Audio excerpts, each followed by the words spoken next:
y con mayor capacidad es nuestro entrevistado, el doctor Juan Manuel Fuertes, ex viceministro de Gobernabilidad y analista político, con quien vamos de inmediato a conversar. Buen día, doctor Fuertes, ¿cómo le va? Orlando Murillo lo saluda en OMC Noticias. Buen día, Orlando, un saludo a la audiencia, ya sabe, haciéndole al combate. Aquí estamos también, una lucha bastante dura. El Ecuador se encamina a un bipartidismo, ya tenemos un bipartidismo. ¿Cómo usted analiza la situación una vez que se han dado los resultados de las elecciones del pasado 9 de febrero?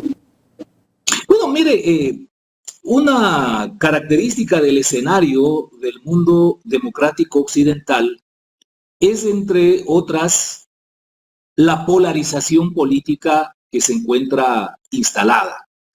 Esto no necesariamente implica que desde el punto de vista técnico, como es en el caso del Ecuador, vivamos un bipartidismo, porque esto implicaría que hay organizaciones políticas que tienen una fortaleza de diversas condiciones que les permite siempre estar protagonizando la disputa del poder.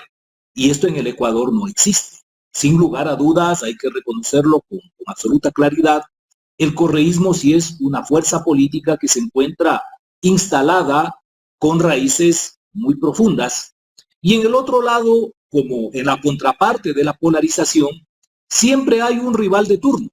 En su momento lo encarnó Guillermo Lasso, ahora lo está haciendo Daniel Noboa. De tal modo que, estrictamente, esto no es un bipartidismo, pero sin lugar a dudas es un escenario de una polarización muy aguda, al punto que otros actores que intervinieron como candidatos prácticamente se quedaron en la invisibilidad. ¿Qué avisora de esta polarización que nos deja el 9 de febrero para ese Ecuador inmediato y para ese Ecuador mediato? Un Ecuador inmediato que necesita de seguridad ciudadana. Un Ecuador inmediato que necesita de empleo para ese ejército de jóvenes, sobre todo, que lo requiere. Y aquí un poco la reflexión también. El pueblo, nosotros que elegimos, somos corresponsables de lo que está ocurriendo en el país. Y pese a que sabemos los orígenes de esta situación, la juventud hoy se inclinó también mayoritariamente por esa situación que ya la vivimos en una década. ¿Cómo analiza esto, doctor Fuertes? Bueno, hay realidades que escapan de lo nacional, incluso de lo continental, y que se vuelven globales, como la radicalización de las posiciones, eh, como la instalación de esto que se llama la posverdad, como no solo la insurgencia, sino la consolidación del populismo. Y el Ecuador no puede sustraerse de esas características que le son comunes al mundo occidental. ¿Cómo avisoro yo lo que puede venir como consecuencia de esto que ya lo vivimos en esta primera vuelta electoral, que es una suerte de continuidad de lo que pasó en el 2017, en el 2021? Sin lugar a dudas, lo que está aconteciendo junto con el exacerbamiento social, que es otra de las condiciones que tiene el escenario, va a conducir a una mayor no solo tensión, sino un mayor enfrentamiento entre funciones del Estado, sea quien gane la segunda elección, la segunda vuelta, en una profundización de la cultura del conflicto, en un boicot y en un traslado cada vez más creciente hacia la cultura política y hacia la cultura ciudadana de un ambiente de conflicto. En medio de todo esto, Orlando, me parece que uno de los retos que tenemos como país es el de tratar de identificar algunos aspectos que puedan vincularnos a todos como una nación, porque los pueblos que no tienen una identidad a partir de lazos comunes que desde lo sentimental nos permiten sentirnos hermanos, próximos, prójimos, no puede tener un proyecto como país y termina despedazado en una serie de retazos en el que cada uno empuja para su lado. Esto en perspectiva hacia lo que significa el desarrollo económico, la búsqueda de la equidad, la consolidación de la democracia, por supuesto que rema en contra. Doctor, en este sentido, estoy pensando, no sé si para la última semana de este mes o para la primera de marzo, invitarlo a usted, invitar a otro analista político para profundizar en el tema, porque el Ecuador ha venido de tumbo en tumbo y cada gobierno reinaugura el Ecuador. Y la clase política, lamentablemente que solamente de un tiempo a esta parte mira sus propios intereses y no mira los del país, tiene que sentarse con el sector empresarial, con los representantes sociales, los trabajadores, la academia, a tratar de dibujar al país que queremos. ¿Qué Ecuador queremos? ¿Un país agrícola, un país tecnológico, un país turístico? ¿Qué Ecuador queremos para de allí partir? No sé si a través de un pacto político como lo logró Chile, por ejemplo, o España después de la salida de Franco, pero hay que comenzar a abonar hacia allá. Caso contrario, este país se nos lo lleva el narcotráfico. Esto como paréntesis nomás, doctor, porque lo voy a invitar para aquello. Pero volviendo Mire, sí, sí, diga, doctor. le decía, mire, sin lugar a dudas somos una colectividad diversa. Ajá. Pero eso no implica que cada uno sea un universo aparte. ¿Qué es lo que nos identifica este momento como ecuatorianos?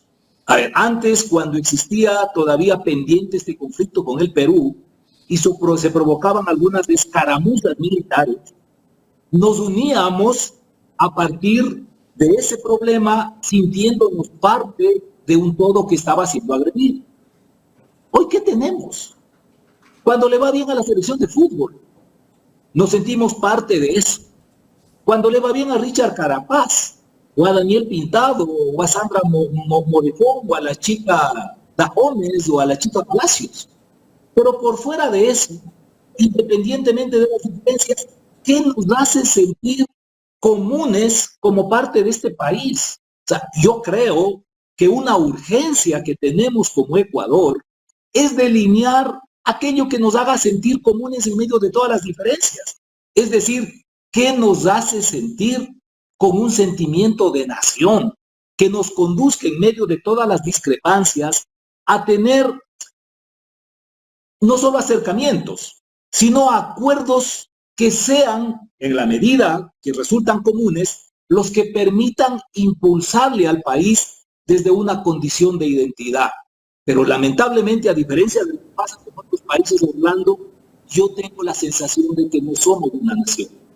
Allí un segmento poblacional del país, y a lo mejor coincida conmigo, doctor Fuertes, que es el sector indigenado, el 7% de la población ecuatoriana, sí ha buscado, al menos a través de las mesas técnicas que ha conformado con el gobierno Moreno, con el gobierno de Lazo, ¿verdad? Buscar acuerdos con el resto de ecuatorianos que somos la gran mayoría, pero que no ha logrado porque hemos advertido también una especie de demagogia en sus líderes, que solamente han buscado es la figuración política para lo que vemos ahora. Tener dentro de sus líderes el señor Issa, gracias, el señor Issa, en el tercero candidato con más del 5% de la votación y que ahora se lo están peleando. El uno que lo atacó, que los dividió, ahora es el buenito y que él no le ha hecho nada. Y el otro que está tratando de ayudarle y que a través de la fundación que han tenido su padre y su madre, ha hecho mucho por las comunidades indígenas del país, tanto que en las principales provincias donde está sentada la población indígena, en Chimborazo, en Cotopaxi, Tungurahua, gana justamente el presidente candidato. Es que mire, Orlando, este tema del indigenado creo que es un buen ejemplo de cómo no existe en el Ecuador la posibilidad de encontrar elementos comunes de identidad, incluso en estos sectores que podrían estar identificados por esa condición étnica común. Y hay una mitificación respecto del movimiento indígena, y esto lo digo con conocimiento de causa, porque cuando tuve que cumplir las funciones en el Viceministerio de Gobernabilidad, justamente uno de los temas a mi cargo era lo relacionado con el movimiento indígena.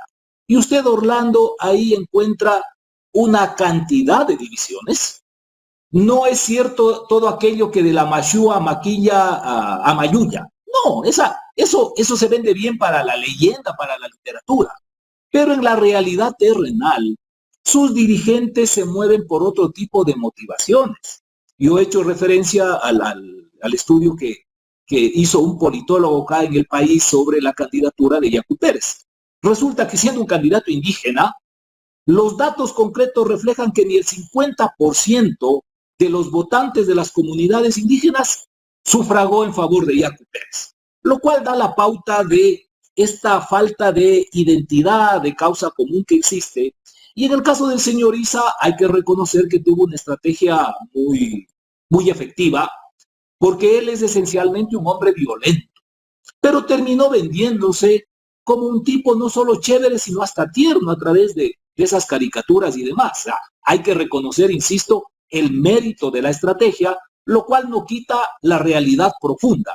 Y es que, de cara a la segunda vuelta, tenemos que admitir que el señor Issa mantiene desde hace rato acuerdos comunes con el correísmo, de tal manera que en el movimiento indígena es, creo yo, altamente probable que ellos no lleguen a tomar una definición en favor de ninguna de las candidaturas de segunda vuelta, pero tenga la certeza, Orlando, que subterráneamente los dirigentes divididos, unos entrarán a buscar en sus comunidades que los pobladores voten en favor de la candidata del correísmo y otros en favor del candidato Noboa. Esto es así. Ahí también hay, en el indigenado, quiero decir, una división muy profunda que, entre otros aspectos, se materializa en los procesos electorales.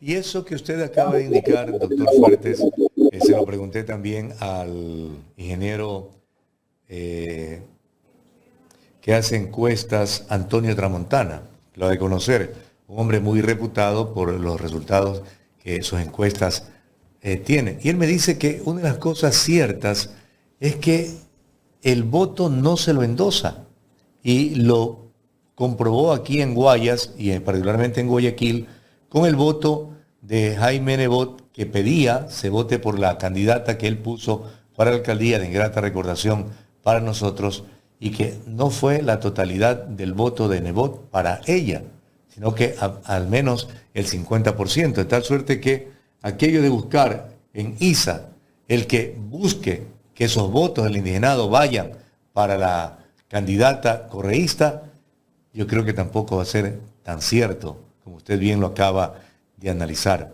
Pero ¿qué le hace advertir que puede ocurrir el próximo 13 de abril, doctor Fuertes, si no hay correcciones dentro de un candidato y dentro de la otra candidata?